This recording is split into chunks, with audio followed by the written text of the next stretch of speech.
A gente virou o calendário, então que seja um mês incrível, iluminado, abençoado pra gente. O último mês do ano, né? A gente merece isso também. Vamos fazer de dezembro um mês inesquecível. E hoje, 1º de dezembro, é celebrado o Dia Mundial de Luta contra a AIDS. Uma campanha global que combate o preconceito, a desinformação e os mitos que ainda existem mesmo depois de 41 anos do primeiro caso da doença. Hora de entender melhor esse assunto no nosso Papo de Quinta.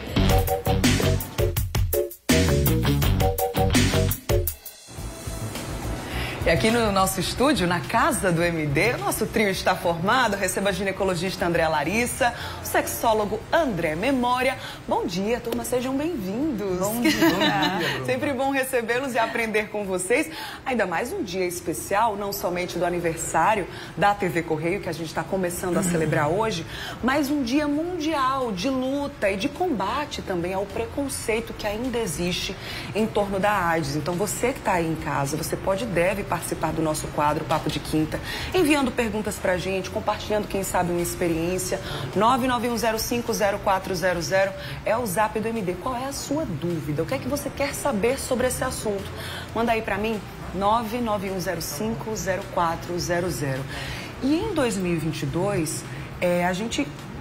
É um marco importante, né? Porque são 41 anos desde a descoberta do primeiro caso de AIDS, né? Então, assim, a gente traz essas informações importantes e principalmente também com relação ao combate, ao preconceito e os mitos que ainda existem em torno da doença. Eu tô até aqui com as plaquinhas de mitos e verdades para a gente entender melhor esse assunto. Vamos soltar a primeira? Mito ou verdade? Vamos entender aqui juntos, né?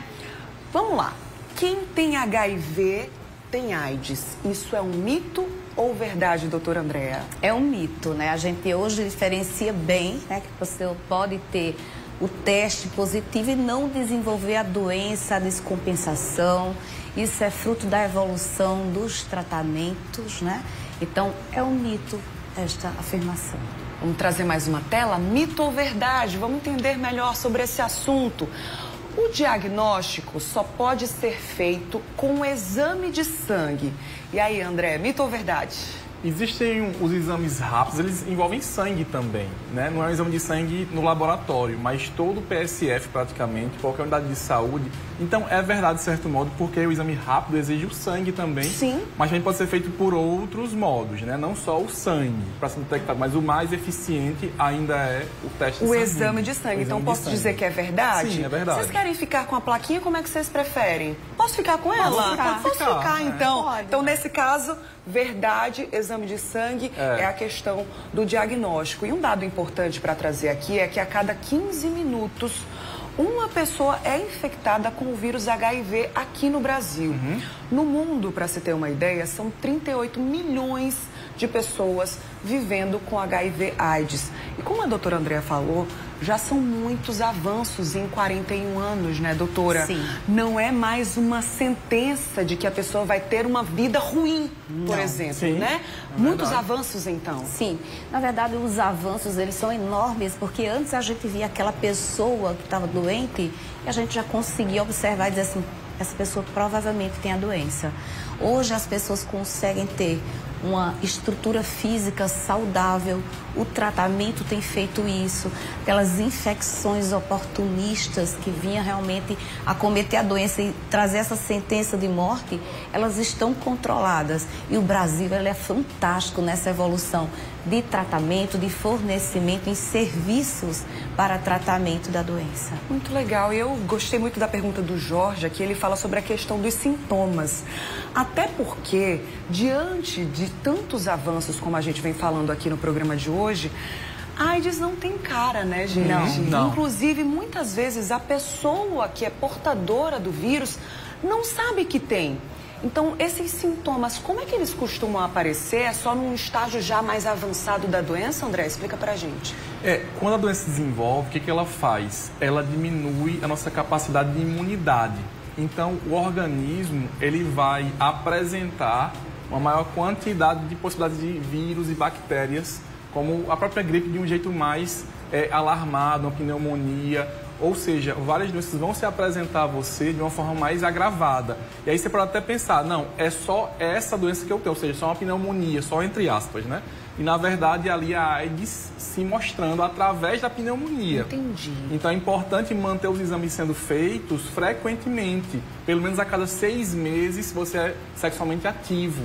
Porque isso, como você disse muito bem, Bruno, não tem cara. Independente da idade, da pessoa, do sexo, cor da pele, quanto de dinheiro ela tem na conta do banco, não tem cara. A pessoa pode ter a doença e não saber. Vamos soltar mais uma telinha? Mito ou verdade quando o assunto é o HIV/AIDS, tá? Aqui está dizendo a nossa afirmação. Uma pessoa com HIV sempre vai transmitir o vírus nas relações sexuais. Mito. André já balançou a cabeça. Mito, então? Mito. Por quê, gente? Porque existe uma carga do vírus que vai levar à contaminação.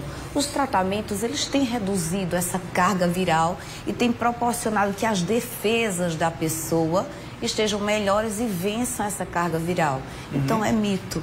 E é interessante observar que aqueles estágios em que o vírus, muita carga viral está excessiva, como no início da doença, da descoberta, é a minoria hoje em dia. A gente não vê mais esse quadro. Então, isso é mito. Mito também. A nossa telespectadora perguntou o seguinte: a pessoa que tem AIDS pode fazer academia, ter uma vida completamente normal? E aí, André? Totalmente. Como o André falou, o tratamento hoje é muito eficiente e o Brasil e o SUS dá todo o suporte para todo mundo que está acometido com essa doença. Então, se tratar normal, foi ao médico, infectologista, todo acompanhamento natural que deve ser feito, vai à academia, faz sexo sim, vida sexual ativa e feliz, se alimenta, estuda, trabalha e vai ser uma vida normal e muito saudável. Desde que tenha o tratamento, o cuidado, acompanhamento, inclusive o cuidado bem rigoroso, psicológico, muitas vezes. Isso. Né? Porque os mitos que ainda existem ao redor da doença fazem com que a pessoa se sinta muito mal e até o ciclo social dela talvez se afaste, mude, né? Ou exclua ela em alguma medida, e isso é péssimo, óbvio, para a sua saúde mental. A Vera de Bahia, obrigada pela sua participação, Vera. Ela pergunta quanto tempo leva para a AIDS aparecer. E aí ela reforça aqui a questão dos sintomas que a gente já trouxe. Existe um tempo, um padrão para que esses sintomas comecem a aparecer? Não existe um padrão. Vai depender justamente, como o André falou, dessas defesas. Se o vírus vai atacando e vai vencendo essas defesas, a pessoa pode ter os sintomas, digamos que ela já tem alguma doença, por exemplo, que usa corticoide, ela tem alguma outra doença que a imunidade dela já não é boa.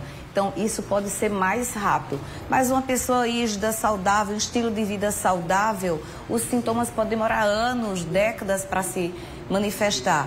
Então, é interessante, como o André falou, os exames rotineiros, porque ninguém vai esperar chegar os quadros graves, as doenças mais exageradas, as gripes, entre aspas, mais fortes, para a gente pensar. Porque normalmente nós médicos pensamos, tudo que evolui muito rápido, fora do padrão, um câncer que foi rápido, uma gripe que foi muito intensa, a primeira coisa a gente vai dizer, para lá, vamos investigar a imunidade. Sim. Vamos investigar se a pessoa não tem o HIV.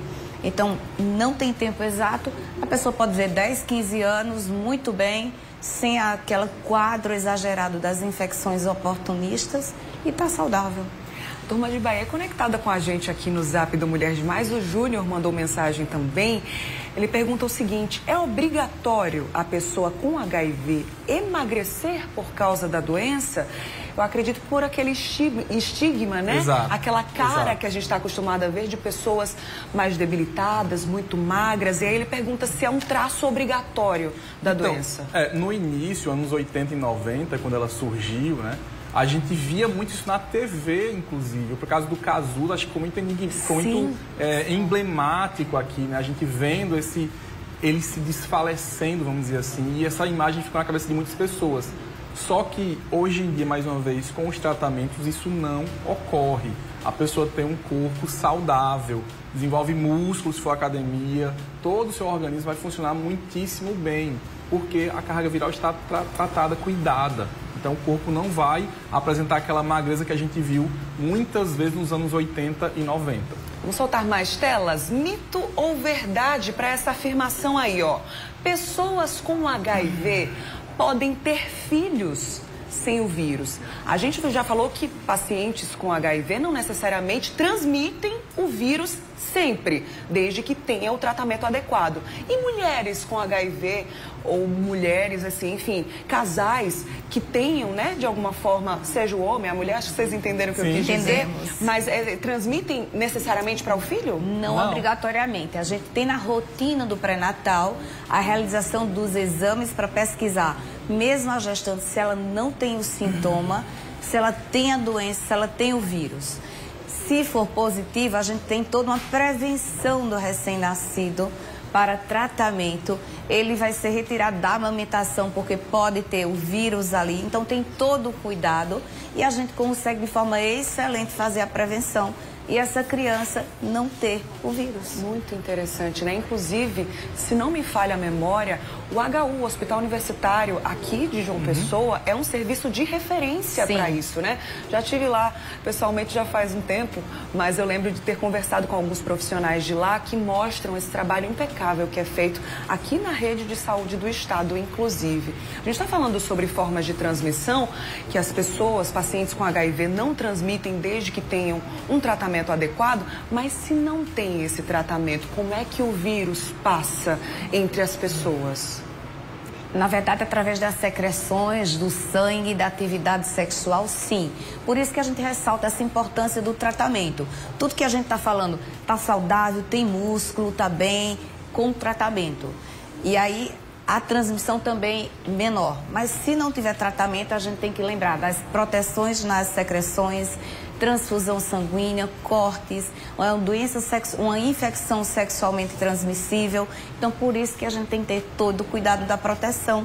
Como o HIV não vê cara, a relação tem que ser protegida, sim. Sim, hoje, né, como a gente está tratando aqui no Papo de Quinta, hoje é o Dia Mundial de Luta contra a AIDS.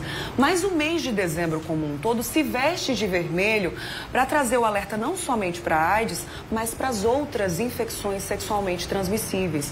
A gente certamente vai voltar a falar sobre esse assunto aqui que é tão importante e falar sobre avanços, sobre formas de tratamento, prevenção que é fundamental. Aqui no MD já fica o convite para vocês, viu?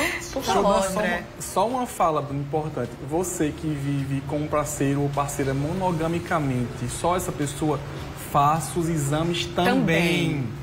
Muitas vezes é comum as mulheres estão grávidas e aí com um parceiro fixo e elas descobrem o HIV por causa dos exames da gravidez. Sim. Porque elas pensam que tem só aquele parceiro, então não tem nenhum risco. Na verdade, o parceiro provavelmente pegou, né, com outra parceira ou parceiro e aí acabou que a pessoa nunca fez exames para isso. Então, faça os exames mesmo com o parceiro fixo, o único que você tem. 6 em 6 meses é o ideal, então? Vocês acham? Se tiver vida sexual ativa, sim. Sim. Certo. Tá bem, então. Então, recado dado, né? Alertas importantes. Doutora Andréa, Larissa, muito obrigada. André Memória também, muito obrigada. E até a próxima. Daqui 15 dias vocês estão de volta, com certeza. Deus quiser. Vai lá. Um abraço para vocês. Até a próxima. Alerta importantíssimo, né? Vamos mudar de assunto agora.